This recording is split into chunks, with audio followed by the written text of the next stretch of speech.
A day in my life as a kunyang here in Hong Kong. So, it's Sunday. Ito yung pinakaantay naming araw, ang makapag-off day. So, by the way guys, for today's video ay naisipan naming magmukbang at nagluto po kami ng seafoods like crab, tahong, pusit at saka hipon. At hinaluan na namin ng konting corn at konting patatas. At nagbili na din kami ng fruits na watermelon at saka mango. So by the way, kaya namin naisipang magmukbang kasi it's our special day at nagkataon na wala yung mga amo namin. So yun, naisipan naming magluto ng mga seafoods. Well, wala yung mga amo kaya ginagrab namin yung pagkakataon kasi bihira lang din naman kasi makapagluto ng talagang as in na makapagluto kasi syempre pag nandyan yung mga amo talagang wala kang time na makapagluto kasi nandyan sila at nakakahiya naman, di ba? Lalo na ganyan yung lulutuin mo seafoods. Napakamahal yan dito.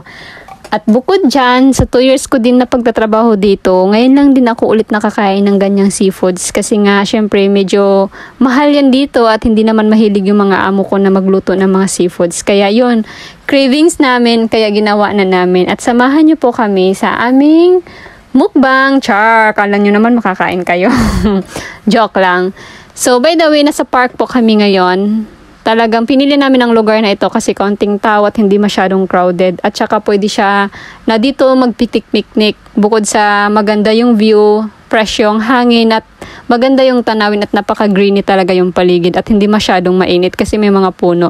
At saka bukod dyan, walang masyadong tao. Kaya talagang may enjoy at mamumoment mo yung pagkain kasi nga hindi hassle, walang ingay at hindi nakakahiyang sumubo at ngumunguya at lalo na't nagkakamay kami. At ayan po, talagang maganda, masarap. As in, may enjoy mo yung lugar kasi nga fresh yung hangin. Parang nasa province ka lang kung iisipin mo. Nakakatuwa lang kasi marami kaming niluluto tapos dalawa lang kaming kumakain. Pero syempre yung pagkain na yan is hanggang hapunan na namin yan. Hindi na kami bibili kasi kaya kung ano yung matitira kakainin namin sa hapon bago kami uuwi. O diba? Bukod sa nakakatipid kami that day, talagang ano pa yung luto namin. As in talagang sulit yung pagluluto namin kasi dalawa lang kaming kumakain at marami na siya. Tapos yun, nagtatawanan kami, nakakatuwa kasi nga yun nga, hindi namin nakalain na makapag-seafood kami that day. Wala yan sa plano namin. Biglaan lang kasi nga, biglaan din yung alis ng mga amo namin at nagkataon. Kaya talagang tuwang-tuwa kasi yung mga cravings namin na pagbigyan namin, nagawa namin. Kasi nga, syempre, bihira lang kami makapagluto. Bihira lang namin makakain yung mga gusto namin. But mula nung nandito na kami sa park, since na pwede naman kami makapagluto, yun, naluluto namin yung mga gusto namin. Ngayon lang kami hindi nagluto sa park kasi ngayon wala yung mga amo ko kaya nagluto kami ng seafoods kasi nga hindi naman din kaya sa kaldero namin pag doon kami magluluto sa tinatambayan namin kasi maliliit lang yung mga kaldero namin. At tuwang-tuwa yung partner ko kasi nga favorite din niya yung mga seafoods at yun, sarap na sarap siya sa luto ko. Char! Pwede na ako mag-asawa.